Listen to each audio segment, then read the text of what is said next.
আল্লাহ রাব্বুল আলামিন আমাদেরকে সৃষ্টি করেছেন একটা বিশেষ উদ্দেশ্য নিয়ে। আল্লাহ পাক সূরাতুজ যারিয়াতের 56 নম্বর আয়াতে বলছেন, আউযু বিল্লাহি মিনাশ শাইতানির রাজীম। আল্লাহ পাক বলছেন, ওয়া মা খালাকতুল জিন্না ওয়াল ইনসা ইল্লা লিয়াবুদুন। আল্লাহ রাব্বুল আলামিন বলছেন, আমি জিন এবং মানব জাতিকে শুধুমাত্র আমার ইবাদত করার জন্যই সৃষ্টি করেছি। আল্লাহ রাব্বুল আলামিন এই আয়াতের মধ্যে আমাদের সৃষ্টির উদ্দেশ্য বর্ণনা করেছেন। আল্লাহ পাক কি কারণে আমাদেরকে সৃষ্টি করেছেন, ইল্লা লিয়াবুদুন, শুধু আল্লাহ পাকের ইবাদত করার জন্যই সৃষ্টি করা হয়েছে।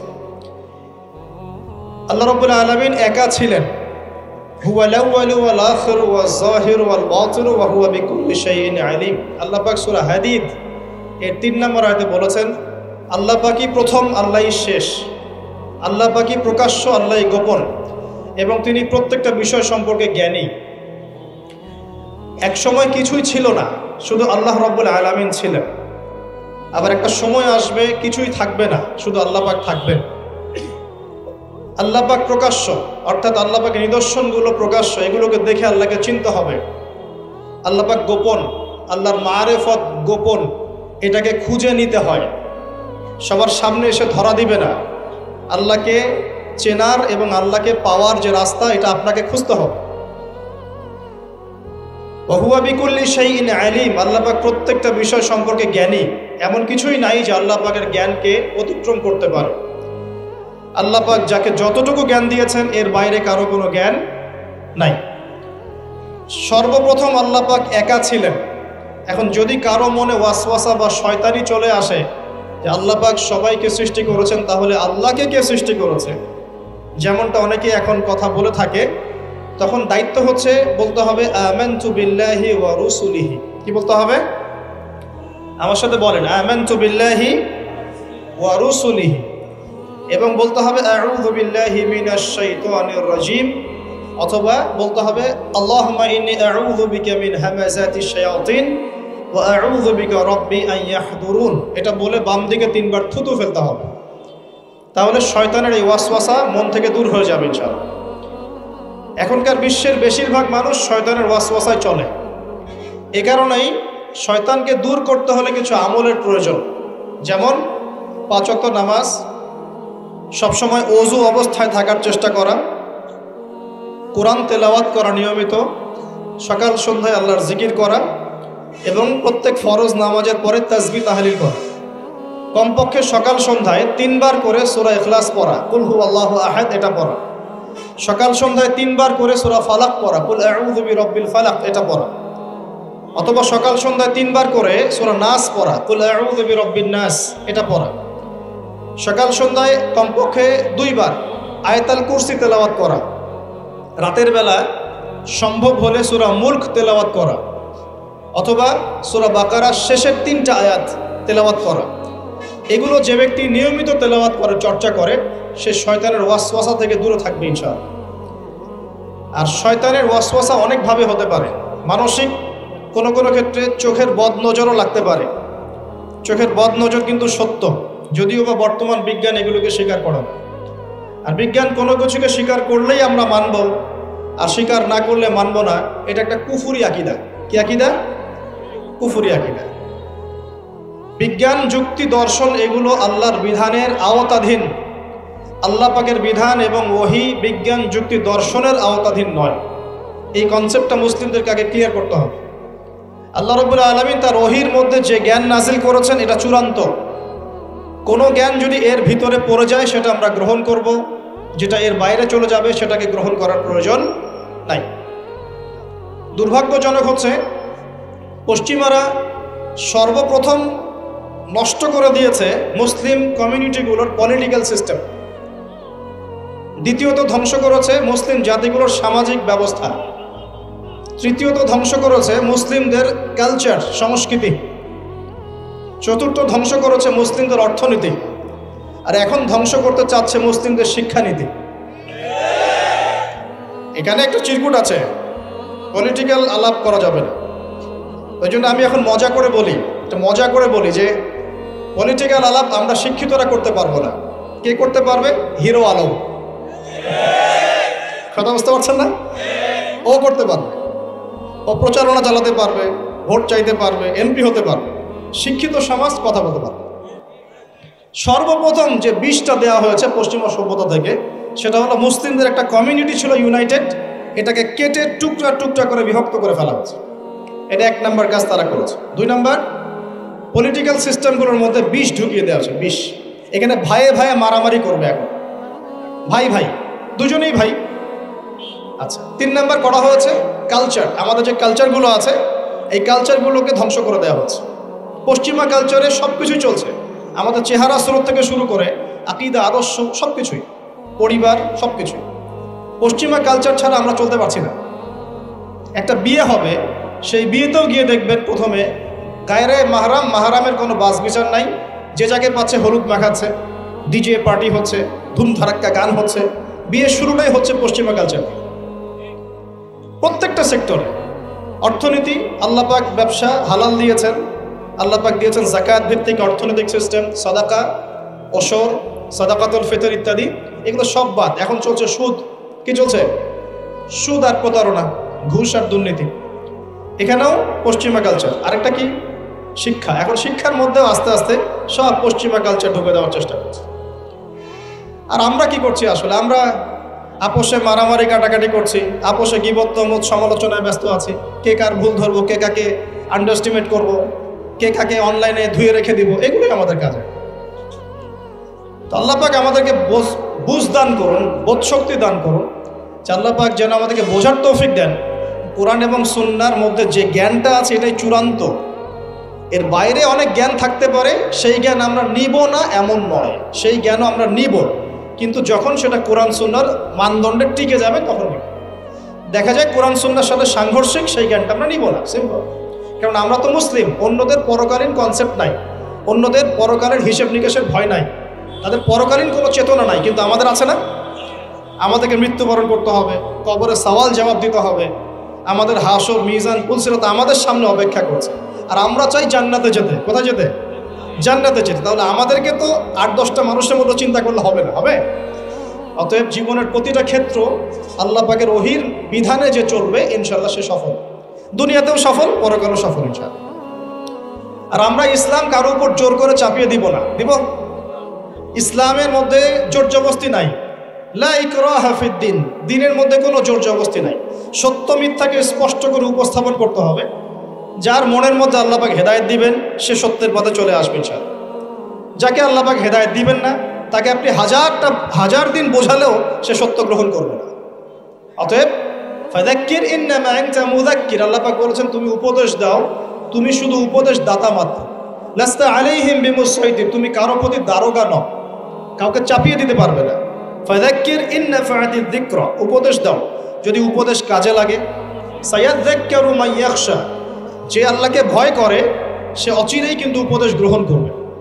আল্লাহ পাক আমাদের সবাইকে আল্লাহর উপদেশ অর্থাৎ কোরআন সুন্নাহর ওহীর জ্ঞান অর্জন করার তৌফিক দান করুন এবং সেই জ্ঞান অনুযায়ী আমল করার তৌফিক দান করুন।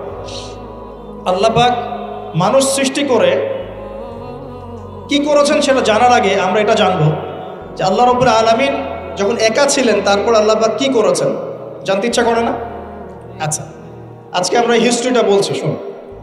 আস্তে আস্তে আমি যুবকদের দিকেও আসবো এবং সমকালীন প্রেক্ষাপটেও আসবো ইনশাআল্লাহ।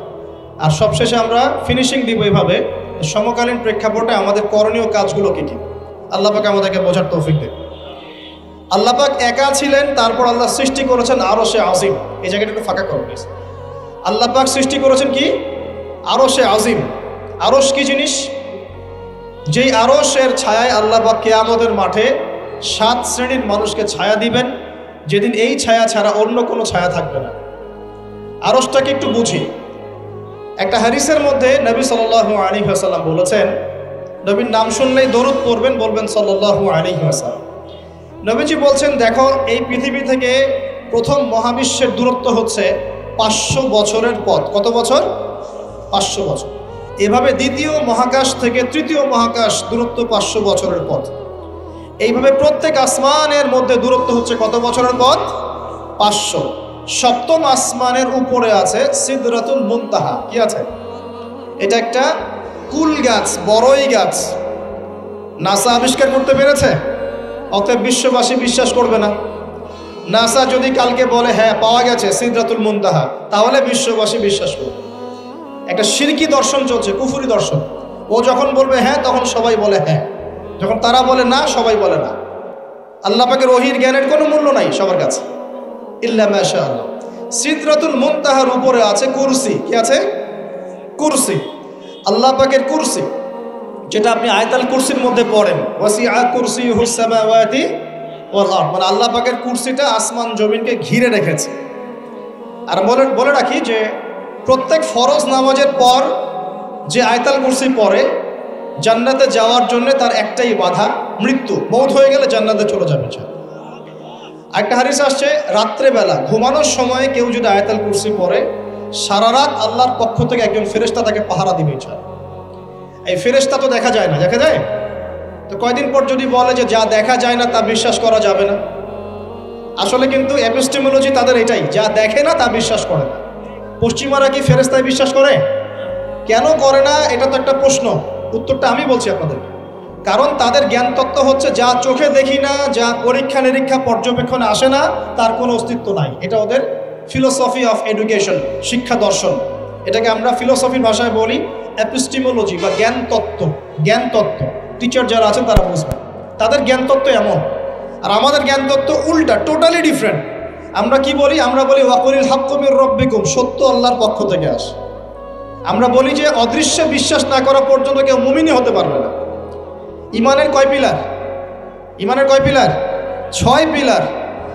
আমানতু বিল্লাহি, আল্লাহর প্রতি বিশ্বাস করলাম, ওয়া মালাইকাতিহি, তার ফেরেশতাগণের প্রতি, ওয়া কুতুবিহি, আল্লাহ পাকের আসমানি কিতাব সমূহের প্রতি, ওয়া রুসুলিহি, আল্লাহ পাকের রাসূলগণের প্রতি, ওয়াল ইয়াউমিল আখির, পরকালের প্রতি, ওয়াল কদরি খায়রিহি ওয়া শাররি, তাকদীর বা ভাগ্যের ভালো মন্দের প্রতি। এই 6টার একটাও কি চোখে দেখা যায়?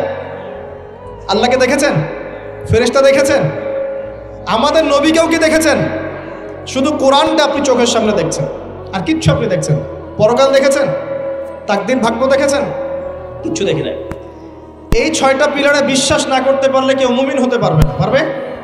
আলিফ লাম মিম যালিকাল কিতাবু লা রাইবা ফি হুদাল লিল মুত্তাকিন, কারা মুত্তাকি? আল্লাযীনা ইউমিনুনা বিল গায়বি। এই যে 6টা গায়েবে যারা বিশ্বাস করে, এরা হলো মুমিন, মুত্তাকি। তাহলে আমাদের জ্ঞানের ভিত্তিটা কি? আমরা অদৃশ্যে বিশ্বাস করি। আর ওদের জ্ঞানের ভিত্তি হচ্ছে ওরা চাক্ষুষ যা দেখে তাতে বিশ্বাস করে। এই জায়গাতেই তো পার্থক্য জ্ঞানতাত্ত্বিক। এই কারণেই ওরা ফেরেশতায় বিশ্বাস করে না, আল্লাহ বিশ্বাস করে না, নবী রসুলগণে বিশ্বাস করে না। তারা বলছে আল্লাহর সন্তান আছে, নাউজুবিল্লাহ। হ্যাঁ, তারা আসমানি কিতাবে বিশ্বাস করছে না, তার ধর্মের কনসেপ্টে বিশ্বাস করছে না। তারা পরকাল, পুনরুত্থান, হাসর, কিয়ামত, মিজান, পুলসিরাত কিছুই বিশ্বাস করে। বিশ্বাসগত পার্থক্য এখানে। এখন মুমিন মুসলিম হিসাবে আমরা বিশ্বাস করি আল্লাহ পাকের ফেরেশতা আছে না নাই? আছে। এখন এই ফেরেশতারা 8জন ফেরেশতা, বড় বড় 8জন ফেরেশতা, তারা আল্লাহ পাকের আরশটাকে ধরে রেখেছে। কয়জন ফেরেশতা? 8জন। এই 8জন ফেরেশতা আল্লাহর আরশকে টেনে নিয়ে আসবে কিয়ামতের মাঠে। বলেন সুবহানাল্লাহ। আল্লাহ পাকের এমনও ফেরেশতা আছেন যারা একটা ফুৎকার দিবে, জাস্ট একটা ফু, এক ফুৎকারে পুরো মহাবিশ্ব ধ্বংস হয়ে যাবে। এত শক্তিশালী ফেরেশতা আছে আল্লাহ পাক। আমরা যখন মায়ের গর্ভে ছিলাম, এরকম একজন ফেরেশতাই আল্লাহর পক্ষ থেকে রূহ নিয়ে এসে মায়ের গর্ভে ফুঁকে দিয়েছে এবং আল্লাহর হুকুমে 4টা বিষয় লিখে দিয়েছে। আমরা প্রত্যেকে যখন মায়ের গর্ভে ছিলাম, বয়স ছিল 4 মাস 10 দিন। আমরা তো সব ভুলে গেছি এখন, এগুলো মাত্র 4 মাস 10 দিন। এখন শরীরে শক্তি আছে তো, এই জন্য শৈশব, বাল্যকাল সব ভুলে গেছে। আবার একদিন শরীরে শক্তি থাকবে না, তখন আবার আল্লাহ আল্লাহ করা শুরু করবে। 2 দিন ডায়রিয়া হলেই আল্লাহ আল্লাহ শুরু হয়ে যায়। যখন মানুষ সুস্থ থাকে আল্লাহর বিরুদ্ধাচারণ করে, আল্লাহ বলতে কেউ নাই। ঠিক আছে? তো ওই ফেরেশতা লিখে দিয়েছেন 4টা জিনিস আল্লাহর পক্ষ থেকে। 1, সেই ব্যক্তির হায়াত কতটুকু হবে। 2, দুনিয়াতে রিজিক পাবে, কি কি রিজিক পাবে। 3 নাম্বার, তার কাজগুলো কি কি হবে, দুনিয়ায় কি কি কাজ করবে সে। আর 4 নাম্বার, তার সৌভাগ্য, সে সৌভাগ্যবান হবে না দুর্ভাগ্যবান হবে, মানে জান্নাতি হবে না জাহান্নামী হবে। এটা লিখে দেওয়া হয়ে গেছে। এখন এরকম 8জন বড় বড় ফেরেশতা আল্লাহর আরশটাকে ধরে রেখেছেন। আর আমরা বলছি কুরসির কথা। এই কুরসি আসমান জমিনকে ঘিরে আছে। আর আয়াতুল কুরসি যে ব্যক্তি তেলাওয়াত করবে, ইনশাআল্লাহ তাআলা আল্লাহর পক্ষ থেকে একজন ফেরেশতা তাকে সারা রাত পাহারা দিবে ইনশাআল্লাহ। এই কুরসির উপরে কি আছে? এই কুরসির উপরে আছে মহাসাগর। কি আছে? অ্যামেজিং না? কখনো শুনেছেন? কুরসির উপরে আছে মহাসাগর। কানা আরশুহু আলাল মা। আল্লাহ পাক সূরা হুদের মধ্যে বলেছেন আল্লাহর আরশটা ছিল পানির উপরে। কিসের উপরে? এই মহাসাগরের গভীরতা নবীজি বলছেন এটা হচ্ছে 500 বছরের পথ। কত বছর? 500 বছর গভীর। আর আমরা যে সাগর দেখি, এই সাগরের নিচে কি আছে কে বলতে পারবে? এই সাগরের নিচে কি আছে? এই সাগরের নিচে আছে আগুন। কি আছে? আগুন। তো আমাদের মাঠে এই বঙ্গোপসাগরে আগুন লেগে যাবে, মানুষকে বিশ্বাস করতে পারে? এখন যে সাগরটা দেখছেন পানি ভর্তি মহাসাগর, এখানে আগুন লেগে যাবে, আগুন দিয়ে সাগর জ্বলতে থাকবে। কিয়ামত যদি কেউ চোখে দেখতে চায় সে যেন সূরা তাকবীর পড়ে। কোন সূরা? সূরা তাকবীর। আমপারায় দেখবেন সূরা তাকবীর আছে। ইদা শামসু কুবিরাত ওয়া ইদা নুজুমু কাদারাত ওয়া ইদা জিবালু সুজিরাত ওয়া ইদা ইশারু উতিলাত ওয়া ইদা উহুশু হুশিরাত ওয়া ইদা বিহারু উজ্জিরাত। এই যে একটা বুঝুন। তো প্রিয় ভাইরা, সাগর নিয়ে দুটো কথা বলেই দেই। সেটা হলো আল্লাহ পাকের সমস্ত সৃষ্টি আল্লাহ পাকের তাসবিহ পাঠ করে, এমনকি এই সাগরও আল্লাহর তাসবিহ পাঠ করে। এবং প্রতিটা সৃষ্টি পরকালে সাক্ষী হয়ে থাকবে। ওই সাগরের কিনারে দাঁড়িয়ে যারা ন্যাংটা হয়ে নগ্ন হয়ে দাঁড়িয়ে আছে, গোসল করছে, সাগর তাদের বিরুদ্ধে সাক্ষী দিবে। ওখানে দাঁড়িয়ে যারা গাঁজা খাচ্ছে, ফেন্সিডিল খাচ্ছে, ইয়াবা খাচ্ছে, সমকামিতা করছে, গান বাজনা করছে, সাগর ওদের বিরুদ্ধে সাক্ষী দিবে। এই যে আজকে যেখানে বসে আমরা ওয়াজ মাহফিল করেছি, দিনের কথা বলেছি, এই মাটি কালকে আমাদের সাক্ষী দিবে এখানে ভালো কিছু হয়েছে। গোপনে যেখানে জেনা করেছেন পতিতালয়ে, সেই পতিতালয়ের মাটি আপনার বিরুদ্ধে সাক্ষী দিবে। আল্লাহ পাকের প্রত্যেকটা সৃষ্টি আল্লাহর কাছে সাক্ষী প্রদান করবে আমাদের বিরুদ্ধে অথবা পক্ষে। আল্লাহ আমাদেরকে বোঝার তৌফিক দান করবে। সাগর থেকে শেখার অনেক কিছু আছে। সে নীরবে আল্লাহ পাকের হুকুম পালন করে যায়। কখনো কি সে হুকুম পালন করতে থেমে যায়? আসমানের পাখির দিকে হেদায়েত আছে, তারা আল্লাহ পাকের তাসবিহ পাঠ করে। গাছপালা আল্লাহর তাসবিহ পাঠ করে। আসমান, জমিন, চন্দ্র, সূর্য যা আছে আল্লাহ পাকের সমস্ত সৃষ্টি আল্লাহর তাসবিহ পাঠ করে। আল্লাহ পাকের দুইটা নাফরমান সৃষ্টি আছে, একটা হলো মানুষ আর একটা হলো জিন জাতি। এই দুটোই সবচেয়ে নাফরমান সৃষ্টি। ওইদিকে আমি পরে আসছি। সাগর কি শেখায়? বিনয়ী হতে শেখায়। কারণ সে অনেক শক্তিশালী, সে অনেক শক্তিশালী এবং প্রচুর সম্পদে ভরা। এই সাগর এই পুরো এলাকার বা পুরো দেশের কোটি কোটি মানুষের রিজিকের উৎস। এই সাগর, তার ভিতরে আল্লাহ রিজিক আছে, সম্পদ আছে। অনেক সম্পদে পরিপূর্ণ থাকার পরেও সাগর খুব শান্ত, তার মধ্যে খুব উদ্ধত অহংকারী আচরণ দেখা যায়। ঠিক আল্লাহর জ্ঞানী মানুষরা সমুদ্রের মতো হয়, তাদের ভিতরে অনেক জ্ঞান থাকে, কিন্তু তারপরেও তারা শান্ত থাকে, বিনয়ী থাকে। আর যাদের ভিতরে সম্পদ কম তাদের লাফালাফি বেশি। কথা বুঝতে পারছেন? সাগর এত শক্তিশালী হওয়া সত্ত্বেও আপনি তার সামনে গিয়ে দাঁড়ালে সে আপনার পা ধুয়ে দেয়। আল্লাহর বিনয়ী মানুষরা এমনই হয়, অনেক শক্তিশালী হওয়া সত্ত্বেও, সম্পদশালী হওয়া সত্ত্বেও তারা আপনার পা ধুয়ে দিবে। অনেক শেখার আছে, অনেক কিছু। সাগর সম্পর্কে অনেক আয়াত আছে কোরআনে। যখন সাগরে নৌযান চলাচল করে তখন আল্লাহ পাক যদি ঝড় ঝাপটা দেন, প্রাকৃতিক কোনো বিপর্যয় দেন, তাহলে মানুষ মুখলেসভাবে আল্লাহকে ডাকা শুরু করে।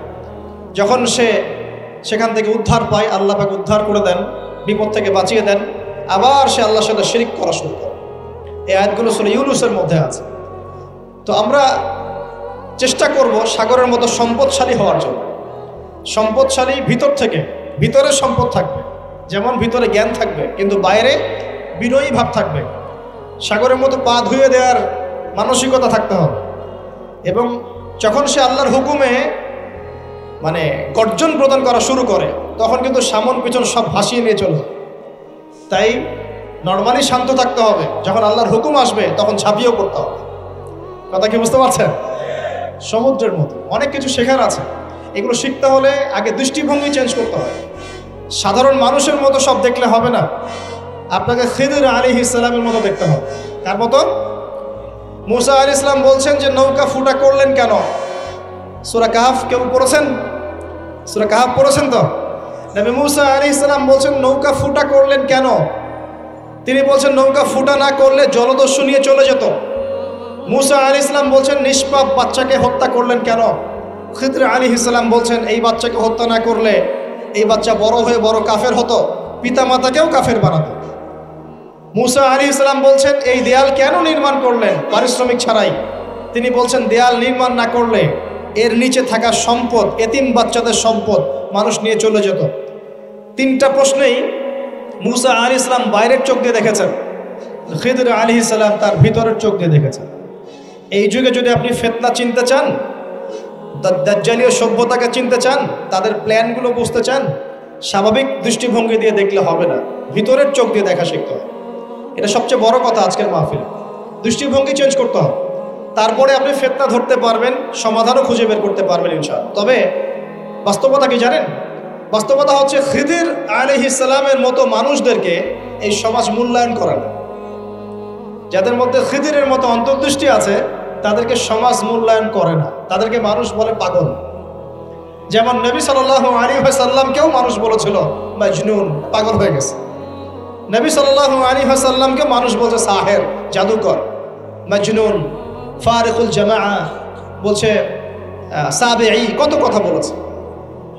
আল্লাহ পাক আমাদের সবাইকে কোরআন সুন্নাহ ভিত্তিক জ্ঞান অর্জন করার তৌফিক দেখ এবং খিদর আলাইহিস সালামের মতো অন্তর্দৃষ্টি লালন করার তৌফিক দান। এই মহাসাগরের অস্তিত্ব আছে যেটা কুরসির উপরে, এর উপরে আল্লাহ রাব্বুল আলামিনের আরশে আজিম, যেটাকে টেনে নিয়ে আসবে কতজন ফেরেশতা? 8 জন। আগে হাদিসটা শুনি। আল্লাহ পাক বলেছেন, দুঃখিত, নবী সাল্লাল্লাহু আলাইহি ওয়াসাল্লাম বলেছেন কিয়ামতের মাঠে আল্লাহ পাক 7 শ্রেণীর মানুষকে এই আরশের ছায়ায় ছায়া দিবেন। কত শ্রেণী? যুবক ভাইরা হাদিসটা খুব ভালো করে শোনেন, কারণ এখানে সবগুলো হওয়ার মতো সম্ভাবনা আপনার আছে। 7টা শ্রেণীর অন্তর্ভুক্ত হওয়ার সম্ভাবনাই যুবকদের আছে, সবার নাই। 1 নম্বর হচ্ছে ন্যায়পরায়ণ শাসক। সুযোগ আছে তো? শাসন ক্ষমতা খারাপ কিছু না, কিন্তু শাসন ক্ষমতা পেয়ে যদি মানুষ ন্যায় বিচার করে ভালো, যদি জুলুম করে তাহলে আল্লাহর সামনে জবাবদিহি করতে হবে। That's all. 2 নম্বর সেই ব্যক্তি যার অন্তর মসজিদের সাথে ঝুলন্ত থাকে। কার সাথে? মোবাইলের সাথে না। কার সাথে?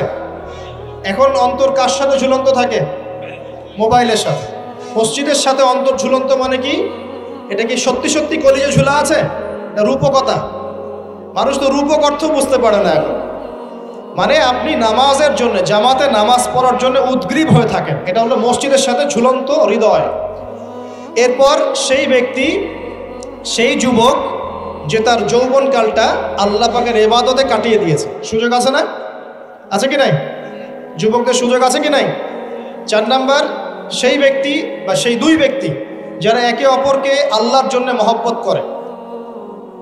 বয়ফ্রেন্ড গার্লফ্রেন্ড ট্রেডিশন বলা হচ্ছে না, বয়ফ্রেন্ড গার্লফ্রেন্ডের হারাম জেনার ভালোবাসা বলা হচ্ছে না। কি বলা হচ্ছে? দিনের জন্যে, আল্লাহর জন্যে দুজন পরস্পরকে ভালোবাসে, আল্লাহর জন্যেই বিচ্ছেদ ঘটে। 5 নাম্বার সেই ব্যক্তি যাকে, যুবক ভাই শোনেন ভালো করে, সেই ব্যক্তি যাকে কোনো সুন্দরী নারী জেনার জন্যে ডাকে। সুন্দরী উচ্চ বংশের কোনো মেয়ে নিজেই জেনা করার জন্য ডাকে, কিন্তু যুবক বলে আমি আল্লাহকে ভয় করি, ইন্নী আখাফুল্লাহ, আমি আল্লাহকে ভয় করি। এরকম যুবক আছে এখনো বাকি সমাজে? এখন তো ইচ্ছা করেই মানুষ জেনা করে। এখন তো জেনা এত সহজ, মানুষ 1000, 1500, 2000 টাকা দিয়ে জেনা করতে পারে। এই সমাজে জেনা সহজ, বিয়ে হয়েছে কঠিন। এই সমাজে জেনাটা সহজ হয়ে গেছে, বিয়েটা কঠিন হয়ে গেছে। এই জন্য বিয়ের ঝামেলা অনেকে যেতে চায় না। জেনা করেই তো আমি যা উদ্ধার করার করছি।